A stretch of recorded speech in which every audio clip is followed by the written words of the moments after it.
What's up, everybody? Welcome to the Pick Six Podcast. Will Brinson here with Ryan Wilson, John Breech, and the poster boy, the power ranks, Pete Prisco. What's up, Pete? You got a little alliteration there. I like it. Yeah, it's all Harry. Harry didn't go to Carnegie Mellon. Wilson did. Actually, you know what's odd? I just realized if you count in Carnegie Mellon red, do we all have red schools here? I mean, Pete's got a purple school, but Breech is Miami of Ohio. Their mascot is literally the tartan, which is plaid, which tells you all you need to know about where they are in their athletic journey. That's the snobbiest mascot of all time, by the way. They're Division III and a bunch of engineers. You might imagine they're not great at sports. So like NC State.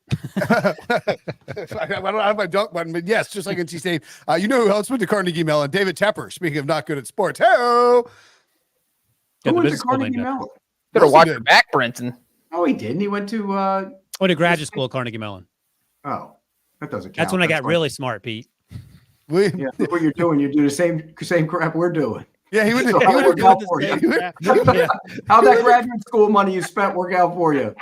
It's just like all the other money we all spent on college. You don't learn half the stuff you learn in life. You don't learn in college. Most of it you don't learn in college. Pete spent $80 on his education at Tempe because Arizona's so cheap for state schools, and I still have college debt. Yeah, I mean, Wilson went to Carnegie Mellon graduate school so he could do a podcast with us. Hey, I'll give you the humble brag. I went for free, so there's that. Ooh, that is. You know what I always say about college? It doesn't matter what college you put me in. I would have been just fine in every single one of them. You stuck me in Harvard, Yale, wherever. All college was reading and memorizing, and that's it, and writing. That's it. That's all college. I agree with the first half of what you said. I think people in general turn out to be who they are. Colleges don't necessarily matter. And a lot of times, as I'm learning this, as my 6-year-old gets through that process, it's more about what the parents want sometimes than about what the kid needs. And you got to check yourself. But it also sounds like Pete, you're an NFL team that plays at the level of your opponent. You put you in Arizona State, boom, you're a party guy. Harvard, you're a 4.0 Matt Damon student, Goodwill Hunting. So good for you, Pete. Yeah. If I had gone to Harvard or Yale, I would have been very good at what I decided to do because it's not that complicated. It's reading, writing, memorizing, and that's all it is. And Now, if somebody said, "Hey, Pete, go become a doctor," that ain't happening. But I'm saying just for the majority of the degrees, you could get those and get them to do well on them. I'm not sure if Pete's aware of this. I don't think he is, but like I am gleefully imagining what Harry's face, our producer Harry's face, looks like. His wife is a professor at Yale, and I'm sure that Harry absolutely agrees with you that Arizona State and Yale are the same thing. What does she teach? English lit, I believe, right, Harry? Oh, great! I can read Charles Dickens and just like everybody else, and turn in a book report on it. Come on, book report. This could be a sitcom. They send pizza every Ivy League school for a year. You know what is complicated? What? Going under a hood and fixing a car. I can't do that. No, that's right. I thought you were saying like doing a replay review or something like that. And like Pete, power on rankings. YouTube, you can fix your car. No. Dr. Prisco, the proctologist. No, that's not working. Pete's the ass man. That's right. Dr. Prisco, the proctologist. No, believe me.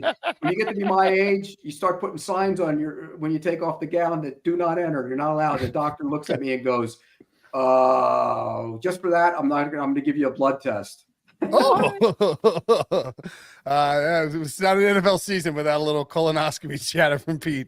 If you're watching on YouTube, hit that like button. Make sure to subscribe. If you're listening on any of the various podcast platforms, make sure to give us a 5-star review. One show back in the feed, we got Katie Box, myself, Emery Hunt, and Prop Stars looking at early odds for week 10. Before you make your bets, make sure you give that a listen to make sure you're getting the best possible picks. Today, we're going to run through Pete's week 10 power rankings, talk about the first half surprises, and then blind rank former number 1 overall picks. But first, with the Los Angeles Chargers smearing the Jets in New York last night like cream cheese on a bagel, we're going to stick with the Big Apple theme and ask you, Pete, to rank sitcoms set in New York. What are your favorite shows? Actually, any shows, I mean, preferably sitcom, obviously. Favorite sitcom set in New York? Then the number 1 choice is pretty easy, I think. Let me ask you this. Shows or sitcoms? Whatever you want. We'll allow shows. Jersey area count. Yeah. You love Real Housewives, so yes, we'll allow that to count. No, Sopranos. Oh, Sopranos. Yeah, we'll allow that to count. Tri-state area television shows. Okay. Was it Friends set in there? I didn't love Friends. Seinfeld's the easy number one. Seinfeld. I wasn't a huge Seinfeld guy, so I love Seinfeld. I mean, yeah. Friends was set there. I don't really love Friends either. Looking back on it, 30 Rock would be up there for me. Brooklyn Nine-Nine is on the list. I never actually watched How I Met Your Mother. I heard it's pretty good. Dick Van Dyke Show. It ended poorly. How I Met Your Mother. Okay. Spoiler alert. I know. Come on, Pete. Brooklyn Nine-Nine's a great show. No, not for me. No. Pete's favorite show, Sex and the City. Sex in the City. Yeah. Girls, I think was set in New York City. Girls. That was terrible. Yes. Yeah.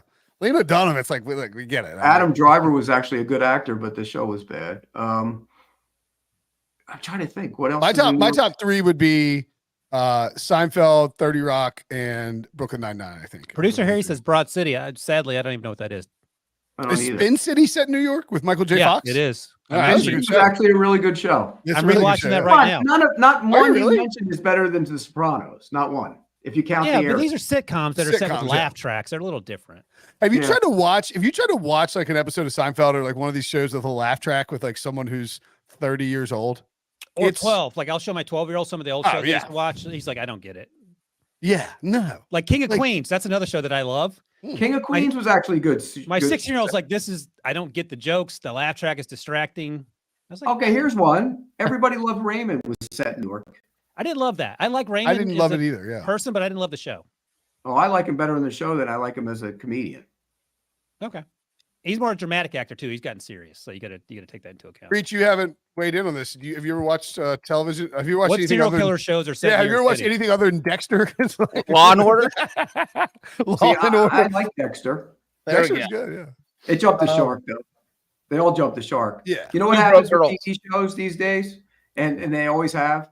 They plan them out for like 3 years or 2 years. They have no idea what they're going to do after that if it has success. So they just write weird, and it gets weird. They all jump the shark. Oh God, what was I? I was listening to the Rewatchables podcast, and they were talking about. Oh God, what movie was I listening to? A Few Good Men, and they were saying how at one point, like Jason Alexander, George Costanza was going to be one of the characters, and he was going to be God, what's his name? Pollock. Yeah, Kevin Pollock. Yeah, thank you. He was going to be Kevin Pollock instead, but Seinfeld season 1 got in the way, which is pretty crazy. And it's like pretty good choice by there. It'd be awful to have to rewatch A Few Good Men. I watch it anytime it's on. If it was like George Costanza was in it, like it would have messed up the entire like movie. You watch A Few Good Men anytime it's on? Yeah, that's great. Yeah, that's a weird movie to watch. Why? It's an awesome movie. It's not an anytime it's on movie. No, anytime it's on movie about is Top Gun. Oh, Pete froze. Pete froze. Ocean's 11. Top Gun, I can watch anytime it's on. Yeah, of course, Top Gun. Yeah, Roadhouse. Roadhouse is a good one. All right, Ocean's 11 is a very good anytime movie for sure. Red Dawn. All the right moves with Stefan Djordjevic, the 5'11", 5'7" cornerback getting recruited to play college football. Sure he was. All right. Enough New York talk. We will, I'm sure, have more Big Apple chatter when we get into the power ranks. But let's actually, you know what? We'll go ahead and keep it going with New York, specifically with the Jets. They happen to be your biggest faller, going from 12th to 28 spots. Is it? I know there's a but. I've heard some significant Aaron Rodgers buzz, and I can't really reveal how I heard it because my pal Darren Smith, I was on with him yesterday at San Diego Radio, and he was like, sources close to the station. He texted me later and told him how it's it's an interesting way, but like Rodgers, Rodgers sounds like he really wants to come back. Do you buy that, Pete? And would that affect your ranking of the Jets at all? Is it just the putrid offense that caused them to fall 8 spots? Well, it's a putrid offense that caused him to fall 8 spots, but let's not forget he's still a 40-year-old man coming off an Achilles when he does get back. Yeah. Is it worth the risk? That's the question. If he truly is going to play next year, which it sounds like he's going to, is it worth the risk to take the chance this year that something else happens again? And so I think that's a legitimate question. I can't see. I think this is all crap. I don't think he's coming back that fast. It's just impossible to me. I can't see it happening. Here's the other thing. Let's say he's healthy and the doctors clear him and he can come back in week 16 and this team has 5 wins. Do you want to come back to that behind that offensive line and get your ass kicked when, to Pete's point, you can just wait till September and sort of start over? Yeah, I think, Breech, it would be a situation where, to me, what he's doing is sort of I think he's trying to like do not a passive aggressive, but like a secondary sort of motivational tactic to try and he's trying to get this. He's hoping this team will like be motivated. Like he's hoping he wants to keep hope alive, and hopefully the Jets will, like, knowing that he might come back. I can see Aaron Rodgers thinking that. I think all three of you are right. I think that is definitely the motivational tactic, Brinson, where if he keeps saying that, the team is going to play inspired football, thinking, hey, we could get Aaron Rodgers back at the end of the season, and if we get to the playoffs, he's going to be our quarterback. Maybe we could beat someone in the playoffs. I think Pete's right that even if he was 100% healthy and he gets cleared on Christmas Day, you cannot play him the final 2 weeks of the season if the Jets are out of playoff contention. You just can't put him out there. It would make zero sense. And I think Wilson's right. So I think that what you have here is that it would be stunning if Aaron Rodgers played. I would say there's a 0% chance he plays before Christmas. And do you think the Jets can stay in contention? There's only 2 weeks after Christmas. Will they still be in contention then? And then if they are and he gets cleared, but they're not in the playoffs, say they're in the 8th or 9th spot, that's when the questions come up. Do you say, all right, we're throwing Aaron Rodgers out there for the final 2 weeks and risk injury? Or do we just say, all right, Aaron, I'm going to wrap you up and we'll see you next season? I also think it's worth noting that they could, when you get into December, if they're sort of in that playoff hunt, that they could activate the 21-day practice window for him to come off of IR, even if they didn't think he was actually going to come off of IR, and let it ride out as long. Like, they could use that 3-week window to, again, just motivational, like trying to help this team, like, believe that if he comes back, they could get Aaron Rodgers for a playoff run. If they were in the NFC, you could possibly see him coming back at the end of the year, because who's going to be the last wild card team in the NFC? That's Vikings right now. Right now, yeah. And so I do think in the NFC it would be relevant, but I don't think in the AFC it is. Well, here's how you know that the Jets have no chance. They're the only team in human history that didn't allow the Chargers to charge it in the fourth quarter. Like, the Chargers actually dominated that game from start to finish. And the Chargers tried the Charger. And they kept trying, and the Jets said, no, we're good. Here's another fumble. Please take it. Yet, Pete, you have the Chargers dropping from 14th to 15th. Are you concerned about franchise quarterback Justin Herbert, who over the last 4 games now is off target on his throws as frequently as Zach Wilson? Okay. Would you take Tua over Justin Herbert today? No. Hell no. Hell no. Stubborn. So stubborn. Hell to the no. So he gave a hell to the no. First off, you'd say hell to the no. Could you imagine Justin Herbert with Jalen Waddle and Tyreek Hill? So many excuses. Nobody runs on that team. Who runs? Who can run on the Chargers? Who has speed on the Chargers? Seriously. Josh Palmer's hurt. He just went out. Yeah, and Mike Williams is hurt. Jalen Guyton, that's it. Jalen Guyton can run. They have nothing. Darius Davis can run. Quentin Johnston can run.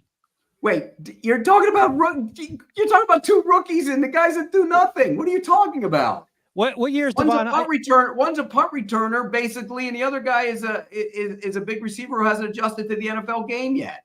Come on. All right. Well, you dropped them, and you love Justin Herbert. So what's going on there? They won the game. Well, dropping the Chargers is always easy just through the Staley factor. They won. They didn't make any mistakes. Yeah. They didn't make any mistakes. Just the 3rd team since 2000. They have 200 yards of offense last night? Yeah, not even 200 yards. 191. 3rd team since 2000 to win a game by at least 21 points with under 200 yards of offense. And the offensive line was whipped last night. They got whipped. They missed their center. And I don't know when he's coming back. He's got the heart condition, and they're concerned about that. So I don't know when he's coming back. They had 6 punts in their first 7 possessions. They were bad on offense. Great Allen's graphics. A great receiver, but he doesn't scare anybody down the field. Yeah. Some great graphics from our research team that Harry's putting up in the past few minutes. If you're watching on YouTube, youtube.com/NFL on CBS, make sure and hit the like button if you're watching. Fewest total yards in a 21+ point win since 2000. That last night's Chargers team, the Monday night Chargers team, checks in at number 3, 191 behind only the 2018 Bears and the 2001 Jets, who pulled it off. Also, like, I don't know if Harry, if you get it back up, I found these like mind blowing. The one where it's like the fewest offensive touchdowns in the first 8 weeks of the season through over the last 5 years. The 2020 Jets have 7. The 2023 Jets had 8. The 2023 Giants have 8, and the 2019 Jets have 8. I mean, a lot of scoring in New York these days. In the last 5 years. You guys saw more scoring on Friends than you did with the Jets and the Giants. Hey, all right. Anyway, but you know what? You looked up the numbers, and Zach Wilson. What did he finish with? 260 something last night, or something along those lines. That was the fourth quarter, sort of throwing it down. Yeah, it was garbage time. Yeah. Also, that's the other thing too. Like, I mean, I'm not saying Zach Wilson is getting an unfair shake here, but boy, Aaron Rodgers behind that offensive line, hey, with a bad That's the other Achilles. thing. So line is bad. you come back and you're healthy, you're going to be healthy for 15 minutes, and then you're going to be right. There's a lot of lines that are bad. The offensive line play is awful. So pretty quickly before Breech asks the next important question, Chargers make the playoffs? You know, we had to send that graphic in, and I didn't have them making the playoffs. No. Okay. Ooh. All right. So we talked about two teams that aren't going to make the playoffs with the Jets and the Chargers. Let's talk about your top three teams that will probably make the playoffs. Pete, you have the Eagles at 1, the Ravens at 2, Jacksonville at 3. Here's my question.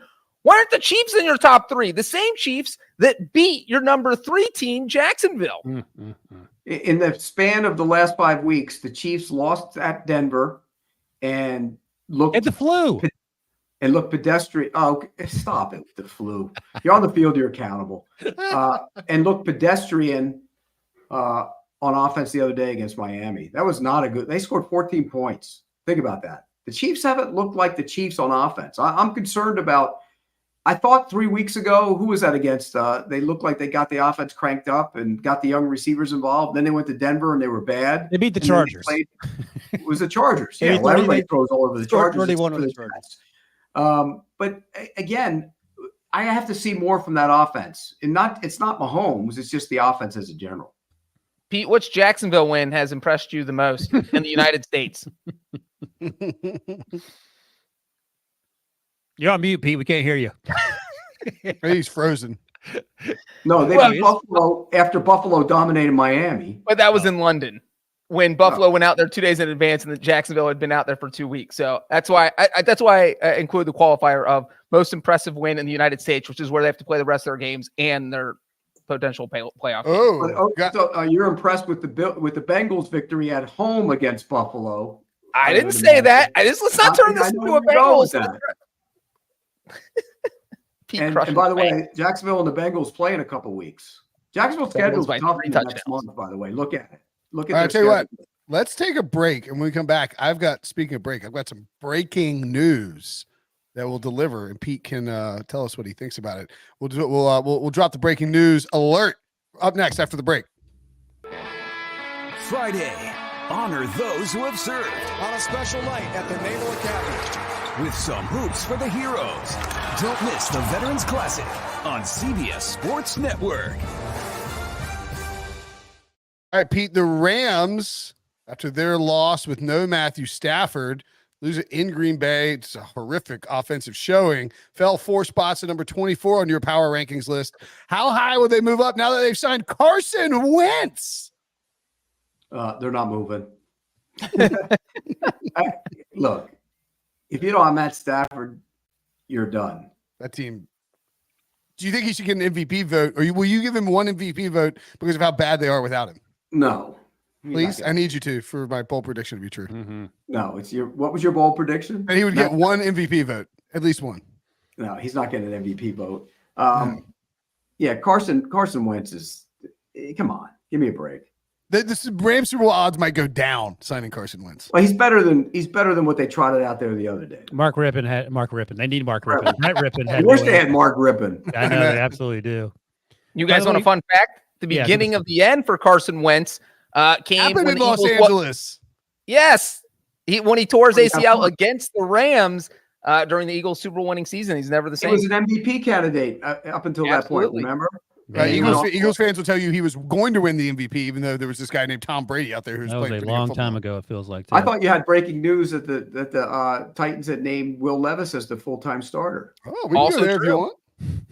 Much to the chagrin of Mike Vrabel, because he didn't want to. He didn't want to. But you don't think he wanted to? Pete, no. He's the biggest stand. He loves Tannehill. He I know, loves Tannehill. I've told you that. Breach, you thought he hated him.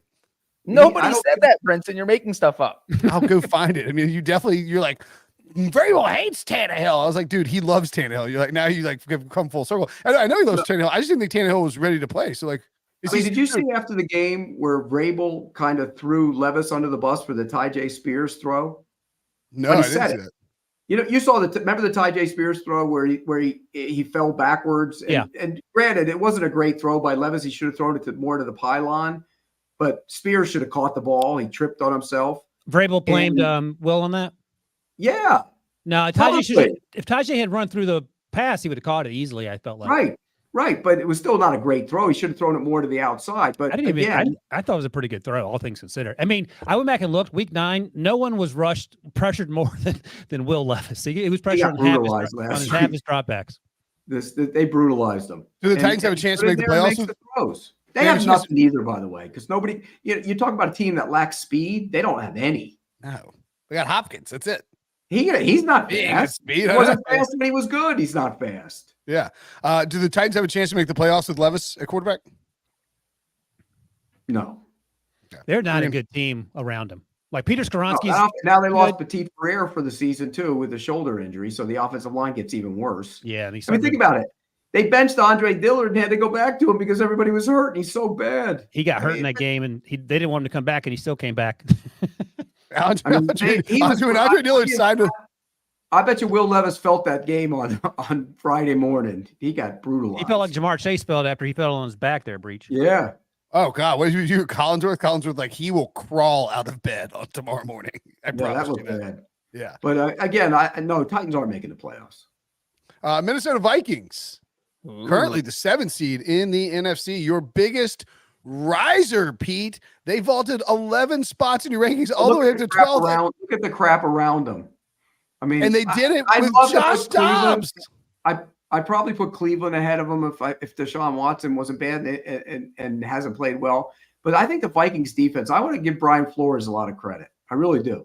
That defense last year was a disaster. Yep. They played a lot of off coverage. He comes in there, changes the whole feeling of the defense. They're aggressive. They get after the quarterback. They blitz a ton.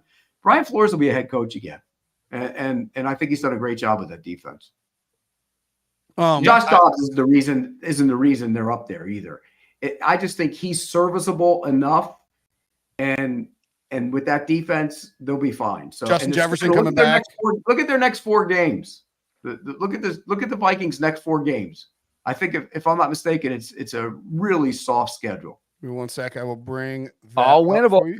Saints, Broncos, Bears, Raiders, with a bye in there. Got to play the Lions twice, but there's also a pretty good chance that the Lions could be sitting people in that Week 18 game. If they've clinched the division, they're locked into a seed. I mean, if they don't win 9 games, 10 games, then it's a major issue, right? Look at read the whole schedule. I mean, all right. It's versus New Orleans in Week 10, at Denver Week 11, versus Chicago in Week 12, highly winnable. Week 13 bye week, Week 14 at the Raiders, winnable. Week 15 at the Bengals. They're not winning that. Week 16 versus the Lions. At home? At home. Yeah.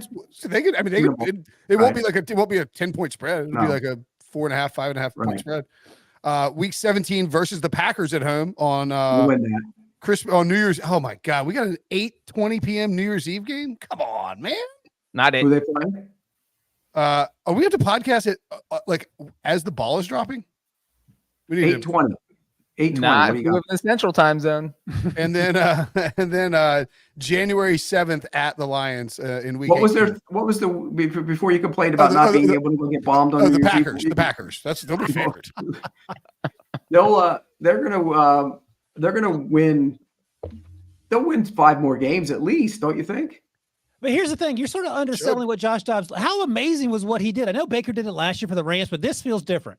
No, it was great what he did, but again, I argue this with Brady Quinn, and Brady defends every quarterback that's ever taken a snap. He kind of became Josh Dobbs the last 4 weeks he was in Arizona. You are what you are. Yeah, you become what you are. I get it. So let me ask you this: Well, real quick though, Dobbs did look good, but I think that you look at what he did his first 3 games in Arizona. I mean, he had that upset win over the Cowboys. They almost beat the Commanders. They almost beat the Giants in week 1 and week 2. And then teams kind of figured him out, and they kind of fell back to earth. He had a couple clunkers in there. 3 of the last 4 games he was in Arizona, he was under 200 yards pass, or two of them he was under 200 yards passing, I think. Well, right, and I'm just saying that now you're going to play a Saints defense that has Cam Jordan. You're going to face just because the Vikings have an easy schedule. I don't know that they're these games are locks because you still have. No, you're right. They're not a lock. But I think being in it makes Jefferson come back. Yeah. And also, I think what you do is I think you re-sign Kirk. I think you re-sign Kirk. That means JJ's going to come back. Problem solved. Yeah, they're finding out what life is like when they can move on from Kirk Cousins. They're finding out what life is like without him. It ain't great. Well, hold on. That's the flip side, which I guess we'll talk about later on. So I won't even bring it up. You hold on, Breech. Oh, what if they lose a bunch of games and get the number 1 pick? No. What if they win a bunch of games? And they're like, we don't need Kirk Cousins. Josh Dobbs just led us to 10 wins. Why do you need Kirk Cousins? If they get to 10 wins because of the defense and somehow they run the ball better, then that means you can get to 12 wins with Kirk Cousins. Is there any? Exactly. They got 13 last year, so yeah. Is there any chance Cousins comes back this year? Stop it. Medical miracles all over the world in the National Football League. Pete, let me ask you one quick question before we move on. Should the Steelers have kept Josh Dobbs and not play Kenny Pickett? No, that's just stupidity. Okay, go ahead. All right, so Josh Dobbs was the surprise of week 9 in the NFL. It shocked the world when he came in out of nowhere. We use that as a springboard to discuss what surprised you in the first half of the season, Pete. Every team has 8 games for about this, stupid 17-game season. There's no halfway point. It drives me nuts. I want some like an equilibrium there. What is your biggest surprise so far of the 2023 NFL season? That the Packers stink. Oh, yeah. Interesting. I mean, that to me, I didn't see that one coming. And I thought Jordan Love would be better than he's been, but it's not just him. Christian Watson's been a non-factor. I thought this was his breakout superstar year. I think, he doesn't stay on the field. That's a concern. And so Bakhtiari, they didn't have their weapons together for a long period of time, and they still have guys going in and out. And I think that's been an issue for Jordan Love. But defensively, they're going to finally stop the run. Quay Walker and Devontae Wyatt are going to take the next step. They look great early on. They still do the same stuff over and over again. Packers are a candidate for the first overall pick. No, you're not even kidding. They stink. I mean, they're not good. They're not good right now. And that surprised me, particularly after being there for a couple of days and watching them practice and talking to people. I thought they'd be much better than what they are. Wilson, what is your biggest surprise of the first half of the 2023 NFL season? Pete, cover your ears because you're not going to want to hear this, but it's the truth. The Bills are 5-4 somehow. How is this team 5-4? Open up with the loss to the Jets. Aaron Rodgers played 4 snaps, didn't even throw the ball. Lost to your Jaguars in London. Lost to my Mac Jones in New England. Lost to Breech's Bengals, which they just can't beat the Bengals. There's no reason to be ashamed of that. But this team, I know their injuries. Every team has injuries. Josh Allen's actually played pretty good. I was talking to Rick about Steph Diggs and maybe is he going to be an issue if he's not getting the ball more, and how do you deal with that stuff? So why is this team 5-4? What do you do with Ken Dorsey? Well, okay, I'm going to tell you why they're 5-4. They're 5-4 because the defense that they thought was going to be dominant has lost way too many players. So they're not dominant anymore. So what do you need to do? You need to do what you did 2 weeks ago. Play up-tempo, no huddle, go. The other night, the opening drive against the Bengals, they played fast, they played loose, they played free. You know how many times they ran the ball on first down on that drive? None. You know how many times they ran it on first down the next 3 drives that they had? I think it was 4 or 5 first down plays they ran it. They got stalled out by the stupidity of the play calling. Allow that guy to play fast and loose and free because your defense isn't any good right now. It just isn't. Think about what they've lost. Daquan Jones, best run player on the inside. Milano. They lost Bernard the other night. Wasn't in the game. They lost Tre'Davious White. They lost Benford the other night. Poyer and Hyde were on the sidelines hurt too. Yeah. Yeah. So if you don't have the defense that Sean McDermott thinks he has and he doesn't, then you have to let Josh Allen become crazy free and just throw it around 50 times a game. Breech, as a Bengals fan, you're watching that game. The Bengals never changed what they did. Didn't matter. They just kept pushing the pedal. The other team changed and stopped pushing the pedal. And you probably, as a Bengals fan, you were thrilled that they did. Yeah, I mean, when you're watching the Bills offense, everything you just said is what you don't want. When they just put the foot to the gas and say, all right, we're just going to go up-tempo, high speed, and try and wear out the opposing defense. And they didn't really try that at all. And you know, who knows?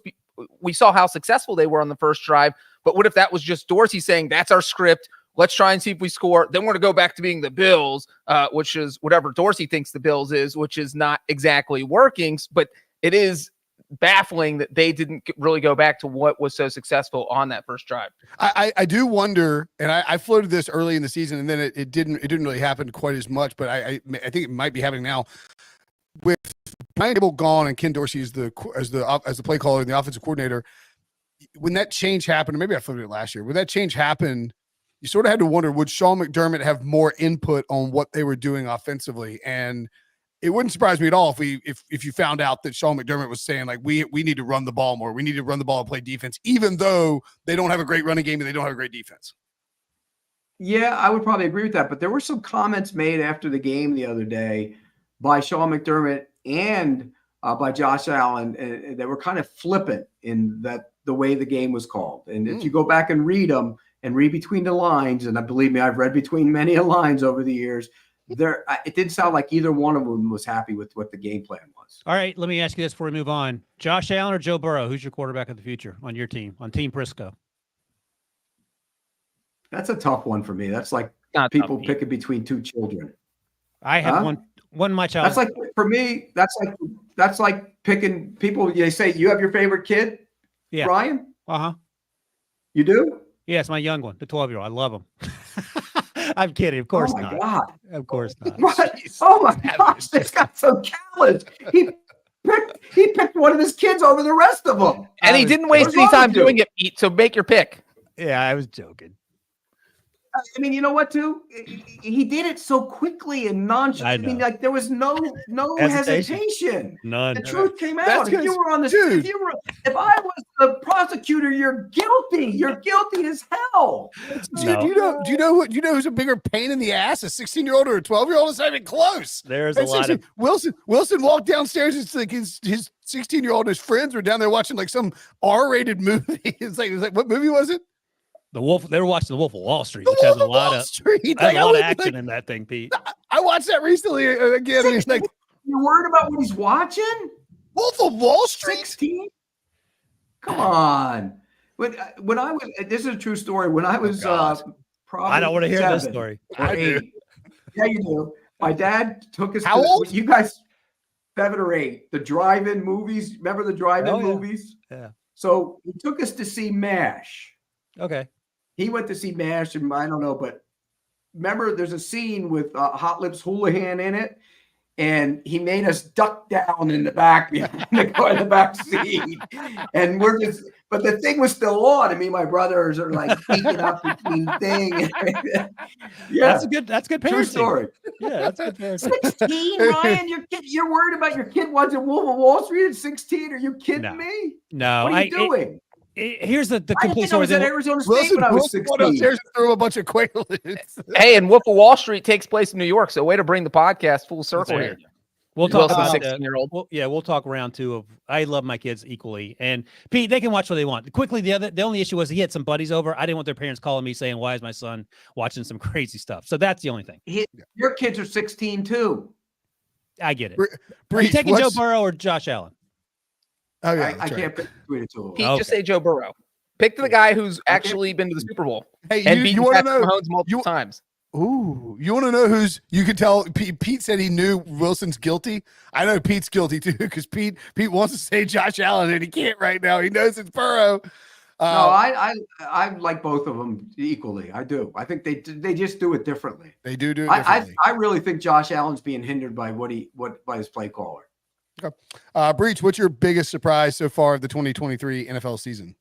My biggest surprise is one CJ Stroud. And, you know, the whole entire Texans and how they're playing. When we did our preseason show back in August, all of us agreed that, hey, look, the Texans could be a team to sprinkle something on because the roster was pretty solid, especially compared to what they were last year when they went 3-13-1. It was going to come down to how well CJ Stroud played. We had no idea what he was going to look like, but if he played average football, the team could compete in the AFC South. Well, he's not playing average football. He is playing high-level, top 10 quarterback in the NFL level football. And so for him to be playing that well, especially when we've seen, I think, 9 rookie quarterbacks start this year, and none of them have been close to Stroud. For him to come in and show, just put up the numbers he's putting up, especially setting the passing record last week against the Buccaneers, to engineer that kind of drive in the final seconds, that just showed veteran poise. You do not see that from a rookie quarterback very often. So, Pete, how surprised have you been with CJ Stroud? Very. I'll be honest with you. Very. Yeah. But let's not forget, a week ago he threw for 190 yards. Yeah, he got beat by Bryce Young. I mean, that was the only blemish, though. That's the only blemish so far. I mean, you know what he does to me? He makes it look so easy. He does. So easy, and he's calm, and he doesn't ever seem rattled by the situation, and the ball comes out of his hands, and he doesn't move. He stands there, and he lets the plays develop. And now, in fairness to people out there who say, okay, well, he can't be as good as that in those numbers, the Bucs were dreadful on defense, and they didn't change. They did the same thing over and over and over. How do you allow him to hit that shot on the left sideline, the second to last play, in between the zone coverage? It's inexcusable. Carlton Davis was awful last week. But having said all that, kudos to CJ Stroud. I said this the other day, and I'm not comparing him to him because God knows I think he's the greatest passer of all time, Dan Marino. But the way he throws and calm and sits in that pocket and gets the ball out, it just reminds me of him a lot. Wow. Well, it's funny that you were going after Danny Cannell yesterday because he said he's a top 10 quarterback right now in the NFL, and you said slow your roll, which I love when you say. Who are the 9 better quarterbacks? I mean, you wouldn't have said it last week when he threw for 190 against Carolina. That's the only bad game he's had. Overreact to one play. That's the one. Let's go. I mean, if you go through Pete's power rankings, I mean, Hurts, Lamar, Lawrence. Mahomes, I mean, has Lawrence played as consistently as CJ this season? You would take CJ Stroud over Lawrence. They're close. I mean, just talking about this year. You took Mac Jones over Lawrence in that draft. So just talking about this year's stats. Who'd you take, Justin Herbert or CJ Stroud this year?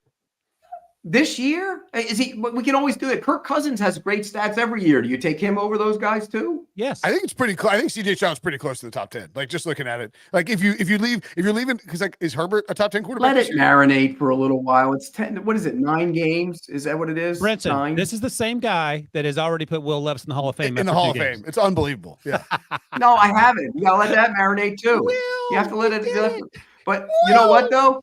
One thing we do know. Here we go. Hold on, boys. Here it comes. Carolina picked the wrong guy. There it is. Wow.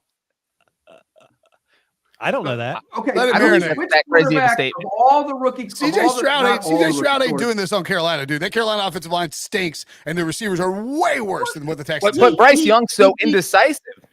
But he beat Jacksonville with 4 backup offensive linemen. CJ Stroud that day. So, let's go back to these two. Let's go back. Which of the 4 quarterbacks that were taken early in that draft? You know the answer to this. Which one's played worse? Who's Bryce. been the worst player? But to Brinson's point, that organization offensively is an absolute doo-doo show. Okay. The Panthers don't have a Bryce Young problem. They have a David Tepper problem. in 2 games, has Will Levis played better than any game? Yes, of course Bryce he has. Young? Okay. What does he have? Well, wait. To what Wilson's saying about the Panthers having no weapons is not like people came in saying, Nico Collins and Tank Dell and Robert Woods are these all-star Pro Bowlers. That was my talking point Sunday night. Don't steal my talking point and use it against me. Well, you can't say that Bryce Young has horrible weapons when no one thought CJ Stroud really has weapons. No, but Tank Dell and Nico Collins and those guys can all get downtown or like get downfield. Well, Tank Dell can. Dude, the Panthers have 0 vertical weapons. They have nothing. Listen, they don't have any vertical weapons. They do not. It is rare that I agree with Brinson. What does Will Levis have for vertical weapons? Yeah, have you heard of DeAndre Hopkins? He's actually is- pretty good, it turns out. He can't run. He was He's wide not ass open on fast. 3 Ain't no- touchdown passes. He commits offensive Look, pass interference and he gets open look, way down the field. Treylon Burks can't. Is Burks any good? No. He got hurt. Take it easy on Treylon. Jeez. Okay. We got to do some blind rankings. I also have we're gonna take a break, and when we come back, we're gonna quickly hit my biggest surprise of the season, which actually really crescendoed today with an interesting report out of Boston. What is it? We will tell you next. The Scudetto, where the soul of Italy meets the pinnacle of calcio. Catch Serie A on CBS Sports Network and streaming live on Paramount Plus. So we all know, and I don't think it's the biggest surprise of the season isn't that the Patriots are bad. My biggest surprise isn't. But I gotta tell you, it's pretty surprising that like the thinking that Bill Belichick might get fired. And our friend of the pod, our good friend Ben Volen, wrote this in the Boston Globe today, bostonglobe.com, if you want to check out the full article. Noted, amid all the talk of Belichick being on the hot seat, the NFL Network surprisingly reported in late October that Belichick had, quote, quietly signed a lucrative multi-year contract extension. Two people close to the team, this is Volen's report, believe the report was really Belichick sending a message to Robert and Jonathan Kraft. Don't forget that I signed a multi-year contract. You fire me, I have a big fat buyout coming. I intend to collect every penny. Volen goes on to say, Ben says, the Patriots have morphed into a veritable Game of Thrones with several people battling for control of the organization and Belichick trying to hold on as long as he can. The game got more interesting on Tuesday when Josh McDaniels became available after being fired by the Raiders, and then adds, barring a miracle turnaround, it seems increasingly likely this is Belichick's last in Foxborough, and that based on my conversations, Volen writes, I don't think it's 100% that Belichick finishes out this season. And he says that he thinks Belichick could be fired if the Pats lose to the Colts in Germany on Sunday. Pete, I mean, you've been covering this league for a long, long, long time. That would be stupidity. That would be stupidity. There's no way they would fire Belichick. Go Belichick midseason. Right? You just read it. I'd fire him as the GM. I'd fire him as the GM. I tell him that's what I would do. I'd say, you finish out the season. We're making a change after the season. I'm bringing in a GM. You're not making the football decisions anymore. You're going to coach. That's what I would do. And I think Belichick would doesn't walk like away. it, then he goes. I think he would walk away if that happens. And if that's the case, then he goes. I bet he doesn't. And, there's also rumors that. What's that? There's also rumors that Washington would be interested in him. Oh, I'm sure he won't be out of a job long, but he's No. I'm saying if you're the Patriots, let it play out. You might get a team to trade for. Well, and then you don't have to fire Belichick. You trade him. You get a pick. That's the way to do it. By the way, let me get. I think Volen also wrote on Sunday that the Patriots view Mike Vrabel as a possible home run hire. Wait, Breech! I was literally just going to say I want to go on record as Vrabel being my pick. You beat me to it again. Look at the names he just. Why do you want Vrabel in there or McDaniels? The whole problem with their offense is it's outdated and archaic. You got to get with the times. You got to get movement and get. You would say that to Josh's tempo. face. You would say that to Josh's face. You would not say that to Vrabel's face. Two sources close to the Patriots, Volen wrote today, have independently said the same thing. I'll have a piece of every coaching gig he ever has. Go ahead, give me a beating. I'll take the beating for your money. So both sources also said the same thing. The Kraft's, quote, home run hires for 2024 would include not only Vrabel, but bringing Nick Caserio back to run the front office. I wonder if he would want Nick to do Caserio want to leave Houston to come back to New England? Yeah, I wouldn't. I think here's the thing. He's quarterback. I was talking to someone the other day in the league just about the Patriot way not working, and they were like, they had a lot of experience with a lot of the people that have come through there. Most recently, Ziegler and McDaniel, and he said that group is so incredibly arrogant, even when they have no reason to be. Like in McDaniel's case, like the story we heard from Jay Glazer, like that sort of stuff was rampant the last few years, and a lot of people that come through there. Vrabel obviously is sort of from that tree. John Robinson's from that tree. And it's just a weird thing that it never seems to work, but no one seems to figure out that you probably shouldn't act that way. Maybe Brian Flores is the exception, although he had some rough patches in Miami. He acted that way too. Okay, so there you go. Problem. Okay. This is a true story. I actually had a conversation with Brian Flores on the street in Indianapolis last year, not this past year, the year before. And I said to him, I go, Brian, I'm gonna say something. I hope you don't take offense to it, but I've been around this league for about 35 years now. Did you know him before you next had time this you get a head coaching conversation? job. You I just mean, I don't like know went him up to well. him, I "Hey, know him. I know Brian." him. No, we said hello to each other, and I said, look, I'm going to be honest with you. I said, my advice would be next time you get a head coaching job, because you will get one, be you. Don't try and be Bill. Be you. And he looked at me and he went, and he shook his head. And I think he learned some lessons from the last time. It happens all the time. Kevin Gilbride, when he was the offensive coordinator of the Jaguars, he was a nice man. He's always been a brilliant offensive mind. Then he went to the Chargers and he tried to be Coughlin. That's not who you are. These guys all go try and be Bill. And you can't beat Bill. Bill's Bill. It worked for him. It's not going to work for you. Be who you are. Players see right through that crap all the time. They always do. If you're fake tough guy, fake disciplined guy, they're going to look right through it, and eventually it all crumbles around. So that's what happens. And if I were the Patriots, I say, Bill, you stay as coach. We'll let you get the record. That's great.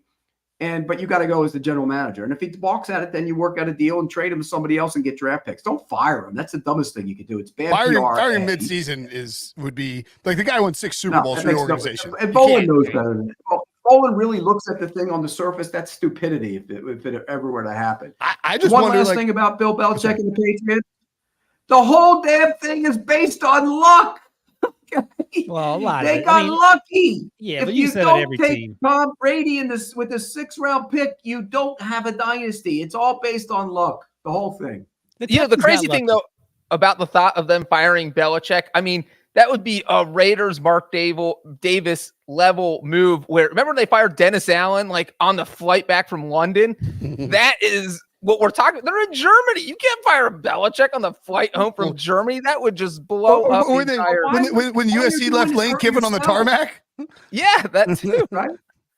All you're doing is hurting yourself. You might be able to get draft picks or something out of this. Why would you fire him? It makes no sense. They're not firing him. Yeah, if he leaves, he'll be after the Daniels. Daniels is never going to be a head coach again. He's done. It's over. Are you guys going to apologize to Ben if this happens? They're going to sit down with him at the end of the season and say bye, Bill. I'm surprised that Ben wrote this for the Globe, knowing that if he's wrong, he has to cover Belichick for maybe like another 18 months. And Bill ain't going to be not talk to him. He doesn't talk to those guys anyways. What's he? Yeah. He's fairly friendly with Ben. I feel like every damn day and say, "Hey, Bill, what about this, this, and this?" What's he going to do? Not answer your questions? If he doesn't answer them, it's bad luck for him. If you get laid off, scared of a head coach for? Why is anybody ever scared of a head coach? I don't get it. They're just a head coach. I wish CBS would deploy you to Foxborough for the rest of the season and have you just badger Bill Belichick in the front row every week. What? One of my best moments ever was when he ran that stupid play in Indy in 4th and Jackass. 4th and Jackass. I asked him a question. I asked him a question from the back of the room, and he couldn't hear me. And he went, he mumbled something. I go, "What?" And he goes, "No." And I go, "Good, I got him." I got him. All right. We need to find video of that clip. Good Belichick chatter. By the way, Will Levis named QB1 Pete. He deserves to stay as long as he wants to. Will Levis named QB1 Pete. It's official. All right, Pete. Here's how this is going to work. We're going to do a blind ranking with you. We have 5 quarterbacks who were taken number 1 overall. We are going to give you a name, and you have to slot them 1, 2, 3, 4, 5, but you don't know who the rest of them are. Okay. So he got lucky last week. We did jerseys, old school jerseys, and he got lucky because the first one he put in number 1, the powder blues. This one's harder. Yeah, this one's harder. So plan accordingly. Don't just randomly throw everything at number 1, Pete. Okay. Yeah. First up, John Elway. 1. I knew it. I knew he was going to just break the rules. You don't know what's coming next. I don't care what's coming next. He's 1. All right, you're going to feel bad about this one. Alex Smith. Ooh. 5. See, you're terrible this game. You're going to regret your decisions. This is fun so far. All right, guess who's up next, Pete? The guy you hate more than, but you love Josh Allen, but it's Joe Burrow. Oh. 2. So would you put him at 1 if that was still available? No. Okay. Joe Burrow's better than John Elway already. I'm just asking. You already gave. Hey, Elway had to wait. You gave Burrow 2 Super Bowls the second he was drafted. Yeah. Elway had to wait his entire career to get him. I gave him 1. Don't change By the the way, rules. Elway won 2. I know. Vinny Testaverde. Well, I'm trying to figure out which bad quarterback you're going to put for the last one, so I'll put Vinny at 3. That's the smartest move you made all day. Yeah, that's right. All right, Wilson, who's the last one? Or Actually, Breech, Breech sorry. gets to read this one. This is a Breech. This is Breech's second favorite quarterback in the world. All right, you ready, Pete? The last name. Yeah. He's only got one spot. Marcus Russell. All right. He would normally be 5, but he's 4. Ah, So if I ranked them how I would rank him, it would be Elway 1, Burrow 2, Vinny 3, Smith 4, and Jamarcus 5. So You I did just act- have the last 2 flip. You got lucky again. That was pretty good. Yeah. the Yeah, you headline got for this lucky. podcast is going to be Pete Prisco says Jamarcus Russell is better than Alex Smith. The move I think would have been, and I mean, great job by Harry on it anyway. But the move is to like put Elway 3rd in that list and like see if you put Burrow, because you would have put. How high would you have put Burrow if he'd been the first pick? 100%. You'd have gone. I one. knew you had to put Elway in there. He was going to be in there. He was. Oh, so you knew Elway was going to be in. Oh, so all right. If you knew Elway had to be one of the picks. Yeah. okay, all right, yeah, fair. All right, good I job. kind of flubbed it on Alex Smith, thinking that there had to be a stiff going in that list. Yeah, you were thinking Smith was the stiff, but he was not. I All thought it'd right, be Trevor Lawrence. tomorrow. That'll do it for this. I mean, you didn't like him. Hey, but by the way, before we go, this was such an emotional podcast for me. I'm gonna. If my mother was alive, I would find her and go whimper and cry Yeah, up there in it the is. crowd. He's making fun of Caleb. He's making fun of Caleb Williams. Did Caleb Williams cry with his mother? Yeah, he cried with his mom's arms after the loss last week. Are you You didn't serious? see it?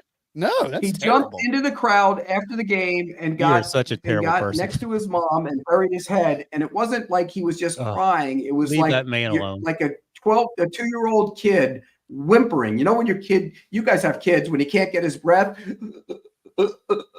Look at I'm this. sorry, I have a problem with that. My kid You cried have- like you- that at the playground yesterday when somebody took her soccer ball away from her. And Pete probably laughed. Pete was the one that took the soccer ball away, and Pete was laughing at her. It did look like Ryan, Yeah. Ryan, did I not send you that clip as soon as it happened?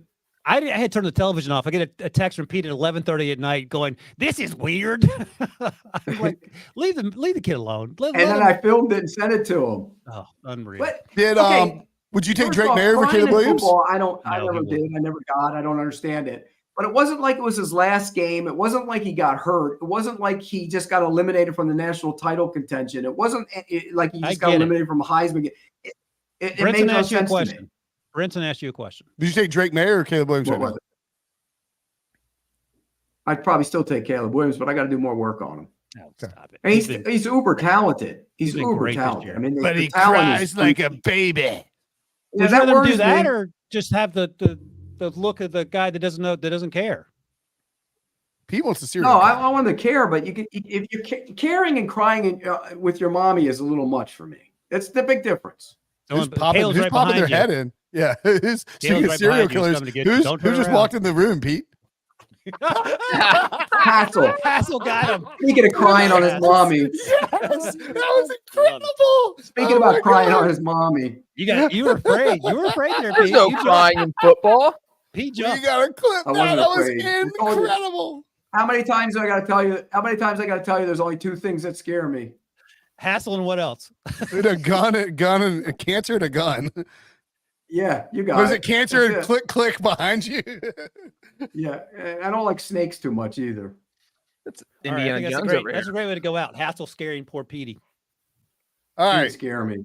He's See- lucky he didn't get one of these in the back of the head, but then I would have got to go see a trip to HR. Are you going Hey, to tell HR that you just peed your pants? Who's this, Pete? I promise you, I didn't pee my pants. That only happens when I'm having a few beverages. No, it doesn't happen. Oh boy. All right, please let's get out of here. All right, that'll do it for us. Thanks for watching. Thanks That's for an old listening. man joke you're making, by the way. I don't know how to take that. Yeah, no, it was a scaring joke, not an old man joke. Join us all week long for more NFL coverage. Tomorrow it's a Tuesday with Big Mac. That's right. No Brady Quinn this week. Instead, it'll be me, Leisure, and Brian McFadden going over the biggest stories of the week. One last reminder, give us a like or a comment. Hit that subscribe button on YouTube. If you're listening to the pod version, download, follow, subscribe, and leave a 5-star review. Tell all your friends to give us a shot as well. Word of mouth, always fun. For Pete, for Wilson, for Breech, I'm Brinson. We'll see you guys later.